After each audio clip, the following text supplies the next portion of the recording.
আসসালামু আলাইকুম, welcome back to my channel. আজ রান্না করে দেখাবো কাঁচা আম দিয়ে পাতলা ডাল।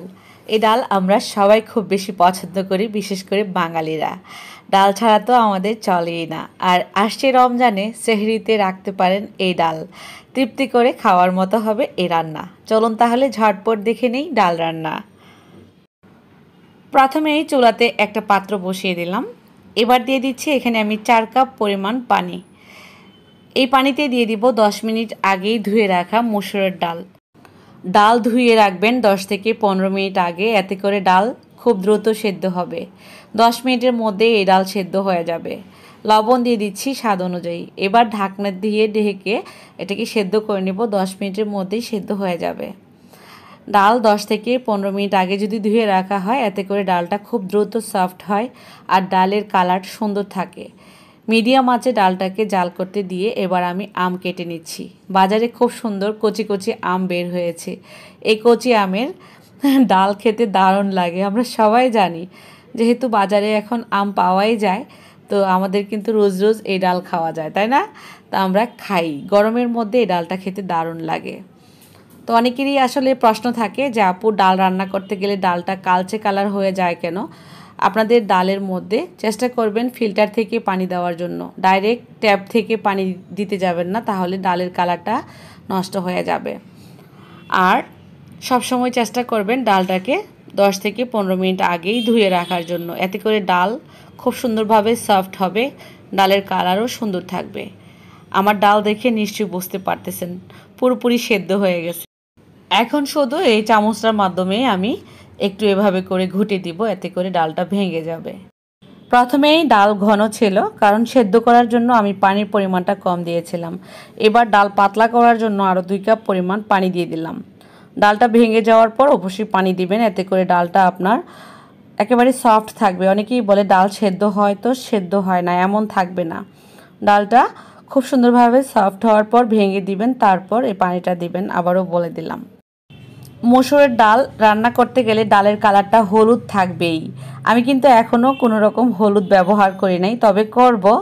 হলুদ কখন ব্যবহার করবেন সেটা একটা টিপস আকারে থাকবে। প্রথমেই হলুদ দিতে যাবেন না, তাহলে ডাল সেদ্ধ হবে না।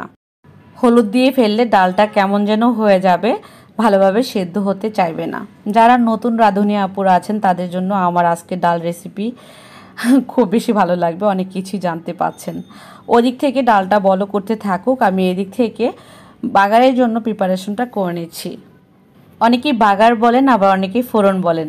তো ডালে ফোড়ন দেওয়ার জন্য দিয়ে দিলাম 3 টেবিল চামচ পরিমাণ রান্নার তেল, কিছু পরিমাণ পাঁচফোড়ন মশলা, 3টা শুকনা মরিচ, রসুন কুচি অনেকগুলো দিলাম, দেখতেই পাচ্ছেন বড় সাইজের একটা রসুন কুচি করে দিলাম, 3টা পেঁয়াজ কুচি দিলাম মাঝারি সাইজের। এবার ব্রাউন কালার করে ভেজে নেব সবগুলো উপকরণ। এখন বলবো হলুদ কখন দিবেন ডালে। যদি ডালের কালারটা অনেক বেশি কালারফুল রাখতে চান, সেক্ষেত্রে বাগারের মধ্যে আপনারা হলুদটা দিয়ে নেবেন। এমনিতে ডাল সেদ্ধ করার সময় হলুদ দেওয়ার দরকার নেই, তাহলে ডালটা একটু ভিন্ন রকম সেদ্ধ হয়ে যায়, সেক্ষেত্রে ডালের কালার চেঞ্জ হয়ে যায়, কালচে কালার হয়ে যায়।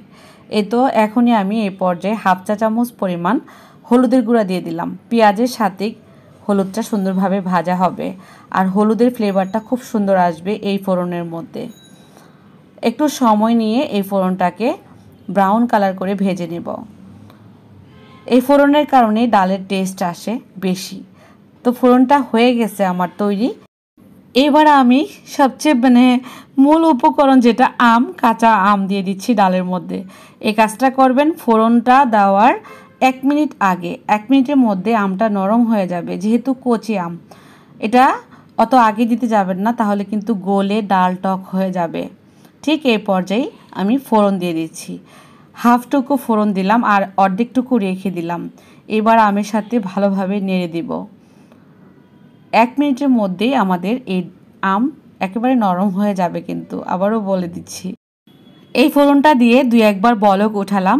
আমটাও মোটামুটি সেদ্ধ হয়ে গেছে, গরম ডালে থাকলে আরও বেশি সেদ্ধ হয়ে যাবে।